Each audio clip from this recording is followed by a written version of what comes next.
용서와 확신의 말씀 잠언 30장 7절에서 9절 말씀 교독하시겠습니다. 주님께 두 가지 간청을 드리니 제가 죽기 전에 그것을 이루어 주십시오.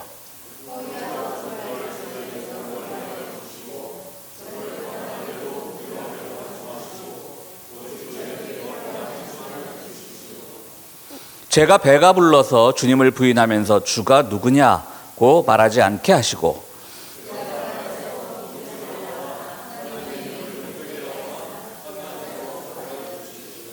아멘.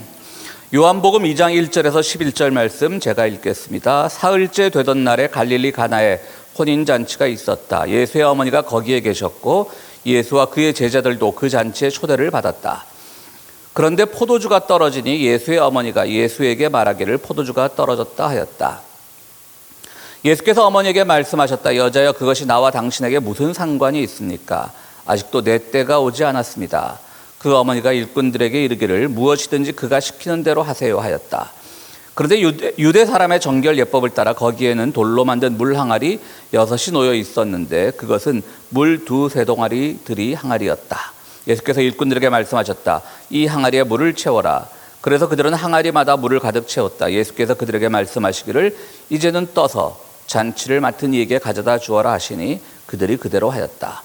잔치를 맡은 이는 포도주로 변한 물을 맛보고 그것이 어디에서 났는지 알지 못하였으나 물을 떠온 일꾼들은 알았다. 그래서 잔치를 맡은 이는 신랑을 불러서 그에게 말하기를 누구든지 먼저 좋은 포도주를 내놓고 손님들이 취한 뒤에 덜 좋은 것을 내놓는데 그대는 이렇게 좋은 포도주를 지금까지 남겨두었구려 하였다.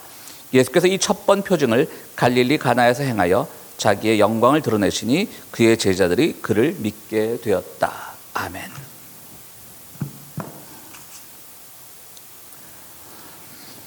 사람은 태어날 때 누구나 자신만의 조건을 가지고 태어납니다. 우리가 요즘 흔히 쓰는 금수저니 흙수저니 하는 것도 다 이런 조건에 해당되는 말일 것입니다.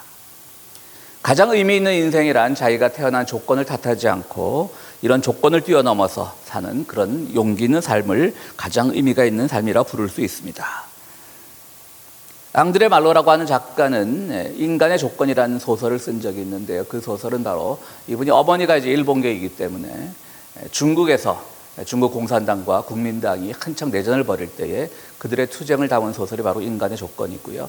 앙드레 말로가 그 소설에서 말하고 싶었던 것은 그 죽음의 시기에 외세의 침입도 있고 국공 간의 대립도 있는 그 죽음의 시기에 죽음을 두려워하지 않고 살아낸 그 혁명가들의 정신, 그것이 바로 인간의 조건을 뛰어넘는 숭고한 마음이라고 그렇게 소설에 썼습니다. 한나 아렌트라고 하는 유명한 여류 철학자가 있죠. 정치 철학자입니다. 우리가 잘 아는 예루살렘의 아이히만이라고, 전범 아이히만이 나치에서 많은 유대인을 학살했던 전범 아이히만이 예루살렘에서 재판을 받을 때 너무나 평범한 동네 할아버지, 순한 동네 할아버지의 모습을 보고 참으로 그도 경악을 금치 못하고요. 그래서 그를 관찰해서 예루살렘의 아이히만이라는 책을 썼는데요. 그 한나 아렌트 책에도 인간의 조건이라는 책이 있습니다. 그 역시 비슷합니다. 세상 살아가면서 우리들에게 주어진 조건에 예속되지 않고 그 조건을 뛰어넘는 삶이야말로 영원성과 연결되는, 불멸성과 연결되는 가장 숭고한 삶이라고 이렇게 말을 합니다. 이처럼 주어진 조건을 극복하고 살아가는 삶은 아름답습니다. 그래서 목사나 교수나 언론인이나 정치인들은 이렇게 자기 조건을 뛰어넘으라고 막 격려합니다. 그러나 여러분들 잘 알다시피 오늘의 현실은 노력으로만 이런 조건들을 뛰어넘을 수 있는 그런 손쉬운 현실이 아니라는 것이 우리를 안타깝게 하고 있습니다. 젊은이들은 노력이란 말도 잘 쓰지 않잖아요. 노력이면 다 되지 않으니까 하나 더 만들어서 노오력, 그래서 약간 노력이라는 것이 얼마나 오늘날 쓸모가 없는 것인지 약간 비아냥거리는 저로 노오력이라는 말까지 쓰고요.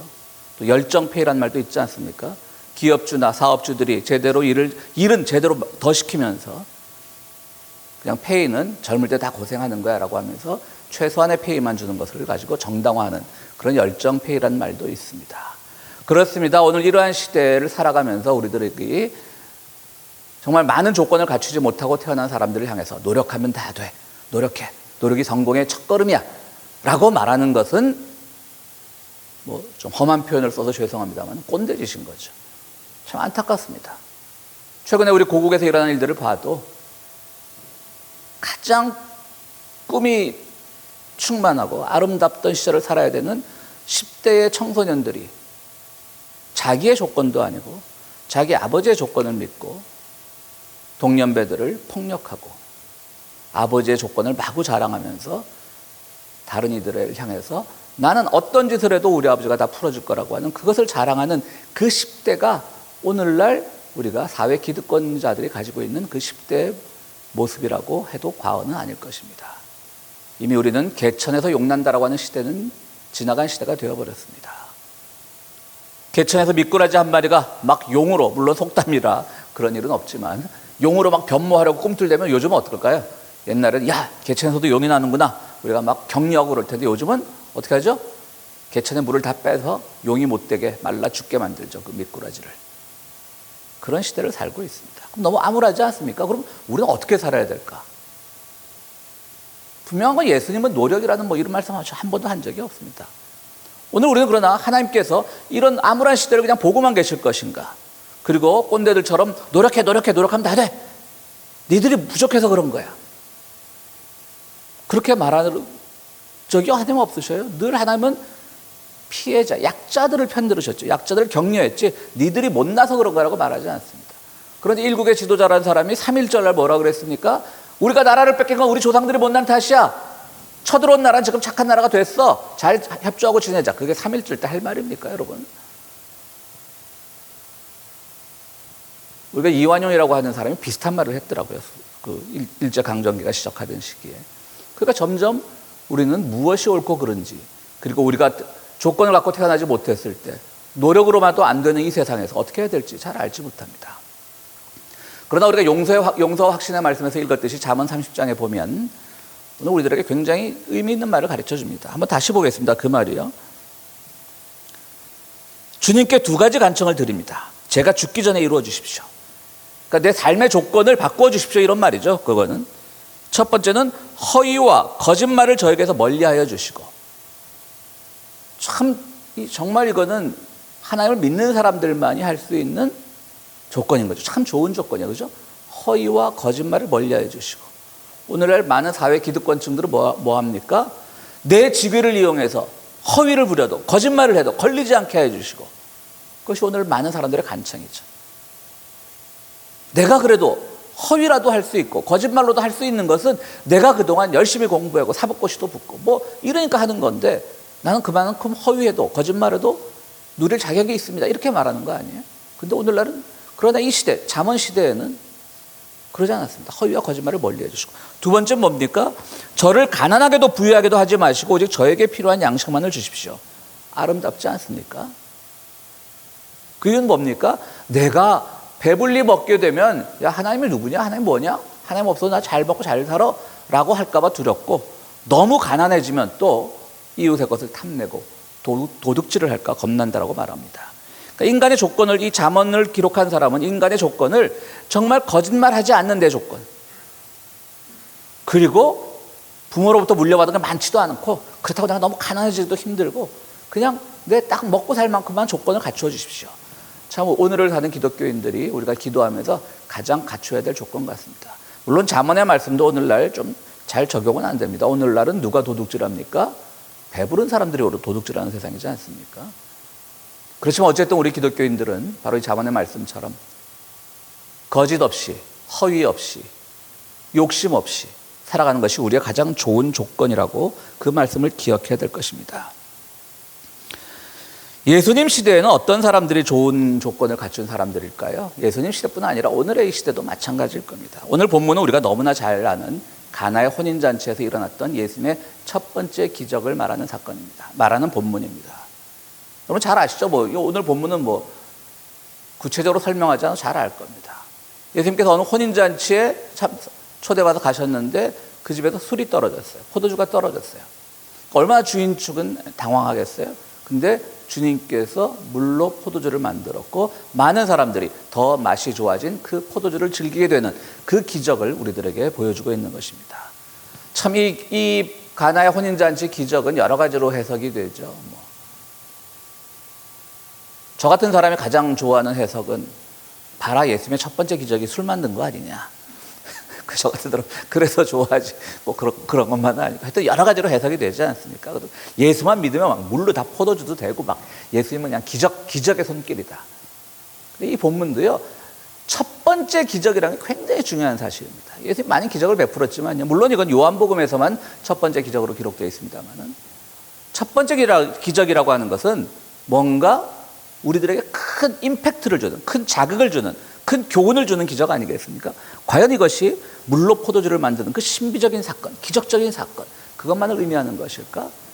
여기는 인간의 조건이라고 하는 아주 심오함을 담고 있는 기적입니다, 사실은.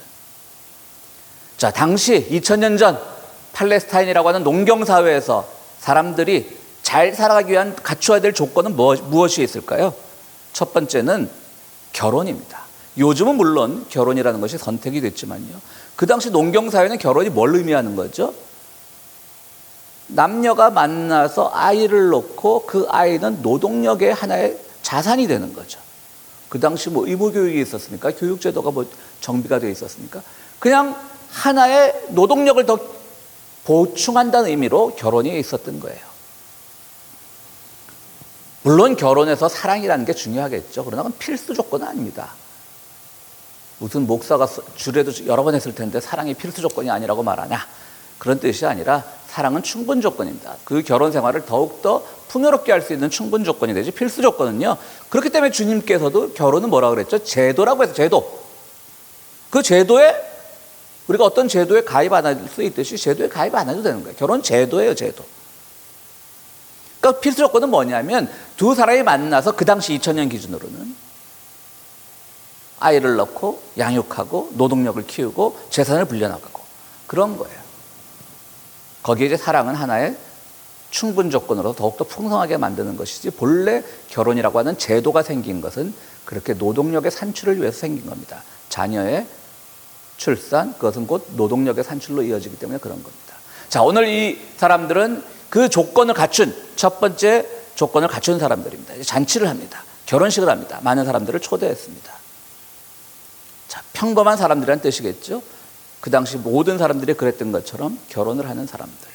자, 두 번째 인간의 조건은 뭡니까? 이 사람들이 가지는 인간관계입니다. 인간관계도 마찬가지입니다. 주변에 있는 많은 사람들을 초대해서 결혼식 날 함께 만찬을 벌이고 파티를 벌이고 하면서 그들과의 유대관계가 돈독해지면 어떤 일이 생깁니까? 서로 힘들 때 품앗이 하는 것이고요. 농사를 지을 때 손이 모자라면 서로 도와줄 수도 있는 것이고요. 또 병들었을 때 이웃의 누군가가, 그때 뭐 병원도 없을 때니까요, 이웃의 누군가가 뭐 약초나 이런 데 능한 사람이 있다면 그들의 도움도 받을 수 있는 것이고. 그러니까 결혼식은 인간관계죠. 오늘날 우리도 마찬가지입니다. 결혼식에서 참 하객을 누가 부를까? 미국서 자란 아이 청년들은 좀 그런 거는 저희 세대보다는 자유로운 것 같더라고요. 막 많은 사람 부르는 거 싫어하지 않습니까? 왜냐하면 다 지들 돈 따가니까, 많은 사람 부르면. 또 뭐 청년들은 뭐 옛날 우리 세대들처럼 내가 얼만큼 뭐 받았으니까 얼만큼 부주를 해주고 그런 계산에 능하지 않으니까. 그러니까 오늘날도 마찬가지죠. 근데 지나치게 많은 사람들도 부르는 사람이 있더라고요. 한국에서 보면 막 그 결혼식에 하객이 얼마나 왔는가를 가지고 자기의 어떤 사회적 관계를 과시하려는 사람들도 있더라고요. 그래서 뭐 하객 알바라는 것도 있다면서요. 돈 주면 이제 손님인 척하고 와 있는 거죠. 그런 것도 있는 시대라고 합니다. 그러니까 인간관계를 가지는 것도 좋은, 우리가 살아가는데 필요한 인간 조건 중에 하나겠죠. 그런 점에서 저는 뭐 결혼은 했습니다만 두 번째 인간의 조건 잘 갖추지 못했던 것 같아요. 이상하게 저희 결혼할 때는 저도 그렇고 집사람도 그렇고 좀 이렇게 막 하객을 많이 부르는 것이 좀 민폐가 아닌가. 그리고 뭐 별로 친하지도 않은데 그래서 손님을 굉장히 이제 하객을 조금 불렀었는데요. 저는 그 장충동에 있는 경동교회라는 데서 결혼식을 했는데요. 경동교회는 그 강원영 목사님, 지금은 고인이 되셨지만 아주 유명한 진보적인 목사님이고, 한국교회에서 경동교회 하면 어떤 진보의 상징 같은 교회였죠. 거기서 결혼식을 했는데 그 교회가 특징이요, 겉보긴 굉장히 고딕형의 첨탑이 있고 아주 화려하고 그런데요, 예배실은 지하로 내려갑니다. 요즘은 바뀌었는지 모르겠습니다. 제가 결혼할 땐 그랬습니다. 예배실은 지하에 있습니다. 그러니까 그 목사님이 사회 참여하지만 내적인 영성도 갖춰야 된다는 그런 목사님의 신학이, 철학이 반영된 건축 같아요. 그 지하실에 들어갔는데요. 이런 뭐 우리 교회 같아요. 약간 뒤 벽면도. 그러니까 좀 대형, 거의 꽤 진보교회 치고는 대형 교회니까 꽤 화려해야 되는데도 이런 뭐 스테인드 글라스 이런 거 없이 그냥 시멘트 바닥 같은 거예요.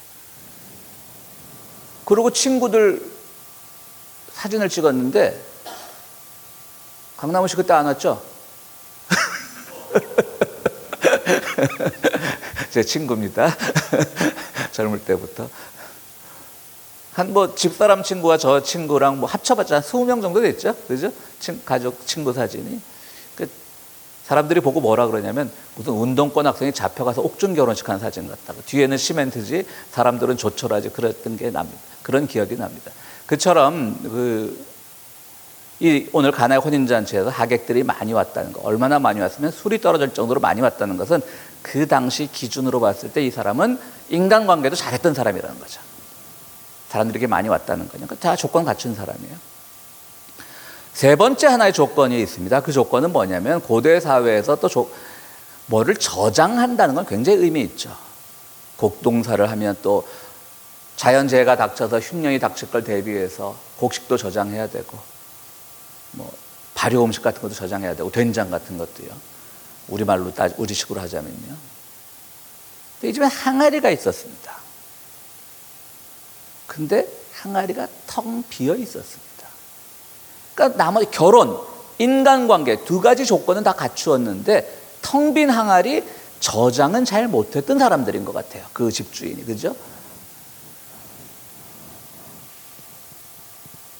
예전에 연탄을 뗄 때는 겨울이 되면 한국에서 연탄을 창고에 가득, 겨울이 되기 전에 연탄을 창고에 가득 채우면 뭔가 뿌듯해집니다. 야, 올겨울은 최소한 얼어 죽지도 않고 지내겠구나.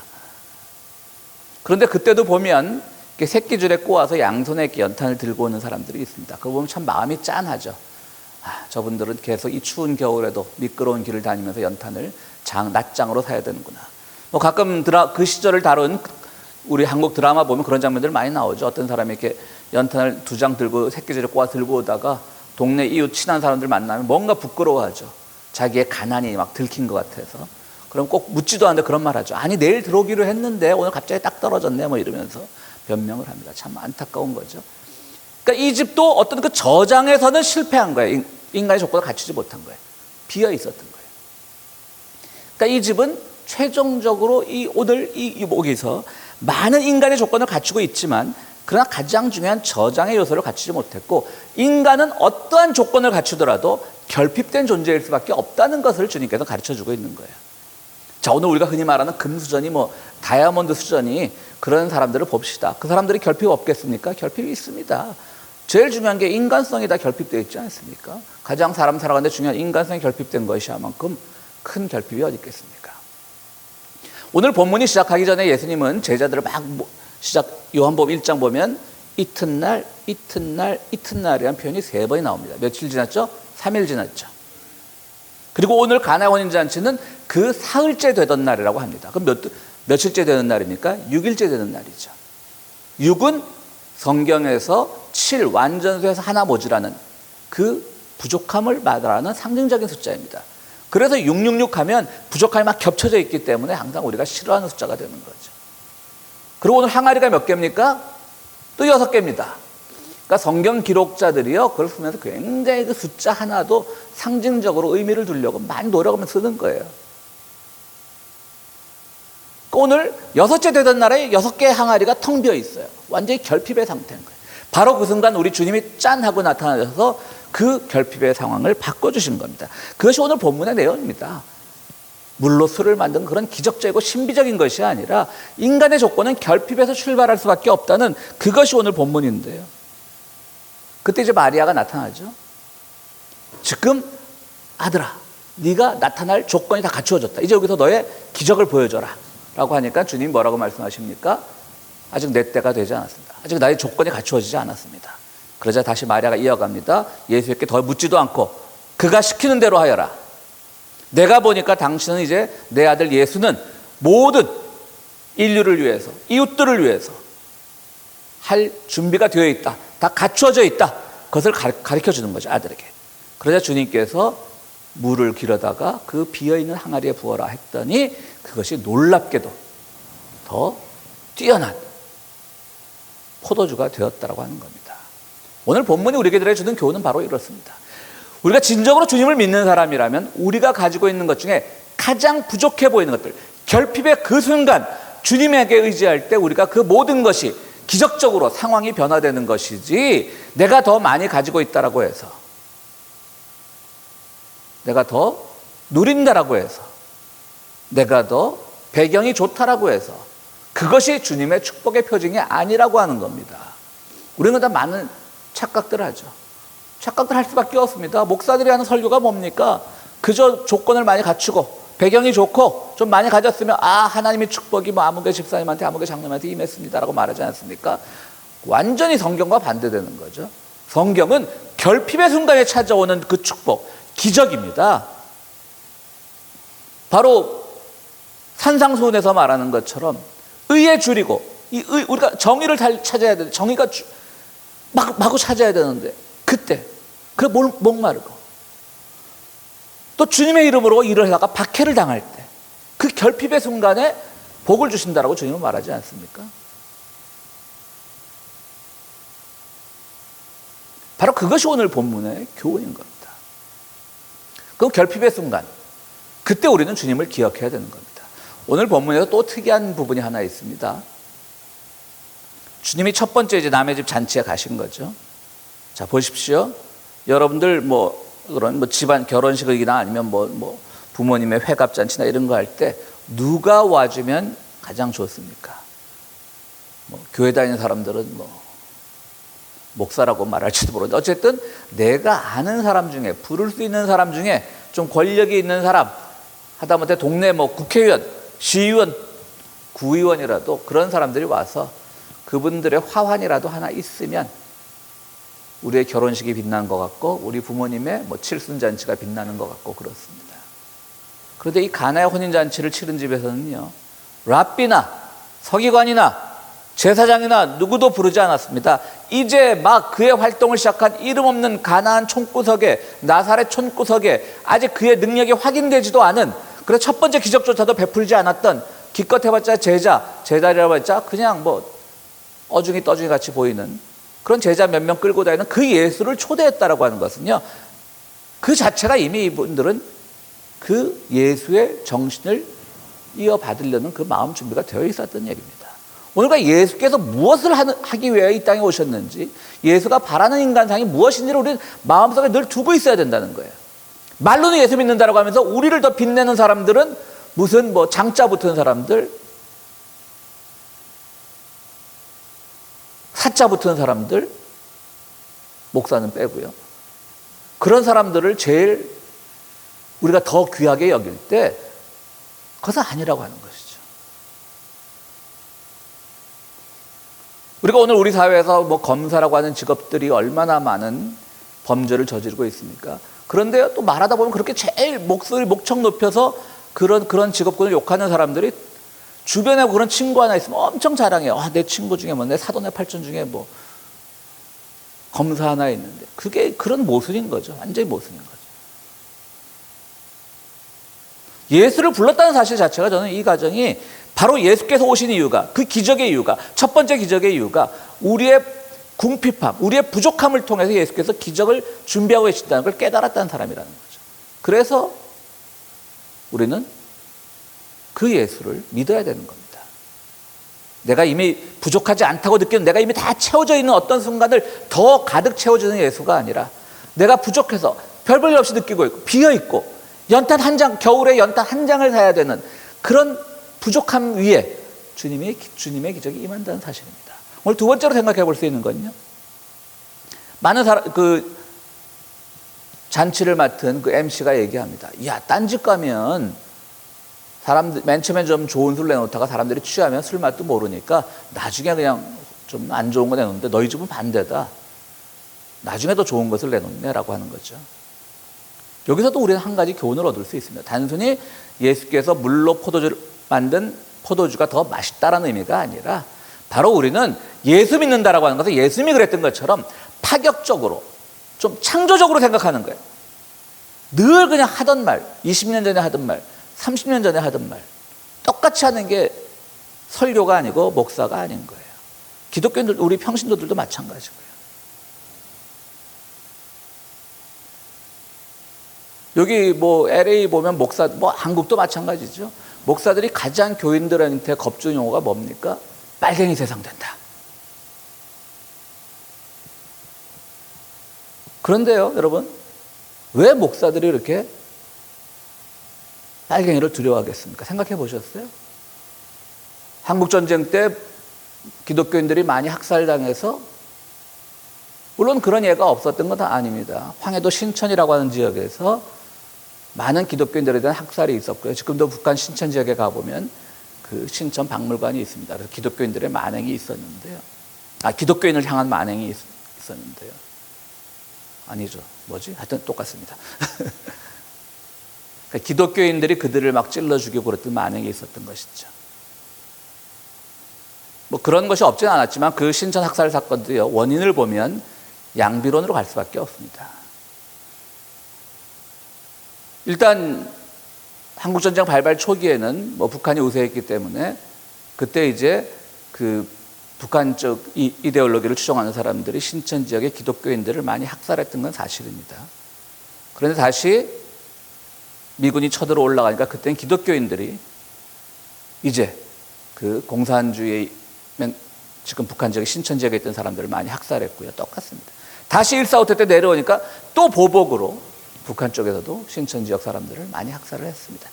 이거는 최초 원인 제공을 따지기 전에 비슷한 겁니다. 그 밖에도 여러 학살의 보고가 들어오지만 사실은 그렇게 많지 않았습니다. 여러분들 진짜입니다.